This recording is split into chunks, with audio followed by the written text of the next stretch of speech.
20대 후반의 애는 서울의 밤하늘 아래 홀로 서서 깊은 생각에 잠겼다. 그녀는 계약직으로 일하며 안정적이지 못한 수입과 미래에 대한 불확실성 속에서 매일을 버티고 있었다. 대학 졸업 후 취업하여 끊임없이 성공을 위해 노력해왔지만 이제는 더 이상 앞으로 나아갈 힘이 남아있지 않은 것 같았다. 더욱이 부모님의 치료비와 동생의 교육비까지 부담해야 했던 그녀는 경제적 압박과 업무 스트레스로 인해 결혼을 약속했던 남자친구와의 관계가 점차 소원해졌고 결국 이별하게 되면서 깊은 고독과 절망에 빠졌다. 어느 날 지친 애는 직장에서 쓰러져 병원에 입원하게 되었다. 병상에서 천장을 바라보던 그녀는 고등학생 시절 유럽 역사 탐방 프로그램에서 방문했던 독일 모젤케른 마을의 성당을 떠올렸다. 성당 종탑 시계에 새겨진 라틴어 문구인 메멘토 모리 죽음을 기억하라, 메멘토 비벨의 삶을 기억하라는 당시 어린 그녀의 마음에 깊은 영감을 주었다. 그녀는 며칠간의 휴가를 내고 독일의 모젤케른 마을로 향했다. 자신이 찾는 탈출구가 그곳에 있을 것 같은 생각이 들었다. 다시 방문한 마을의 성당에서 메멘토 모리 메멘토 비베레라는 문구를 바라보는 순간 마치 시간이 멈춘 듯한 느낌을 받았다. 성당의 의자에 앉아 기도하며 과거와 현재를 되돌아보았다. 죽음을 기억하라는 말은 기쁨과 고통도 영원하지 않으니 내게 주어진 것에 감사하라는 의미였으며, 삶을 기억하라는 말은 현재의 순간을 소중히 여기며 자신이 살아가야 할 운명임을 기억하라는 가르침이었다. 모젤케른 마을 성당에서의 이 시간은 그녀에게 큰 전환점이 되었다. 현재의 어려움을 불평하고 자신의 환경 탓만 하기에는 삶의 시간이 너무 소중하다는 것을 깨닫게 되면서 새롭게 삶을 구성해야겠다는 결심을 하였다.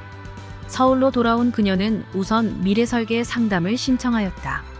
전문 상담사로부터 직업 만족도, 기술과 역량, 네트워킹, 삶의 목표, 자기관리, 경제자립 등 6개 분야의 진단을 받고 부족한 분야를 파악하고 대처해 나가는 방법에 조언을 듣고 실행 플랜을 세울 수 있었다.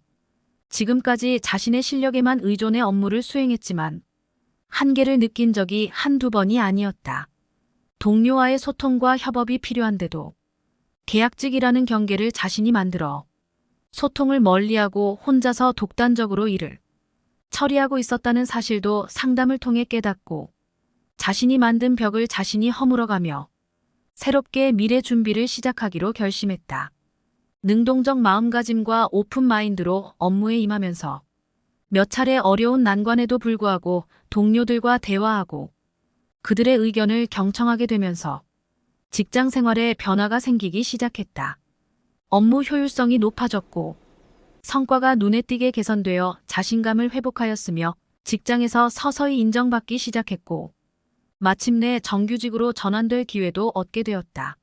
몇 년 후에는 승진하면서 경제적으로 안정되어 가족과 자신을 돌볼 수 있는 여유도 생겼다.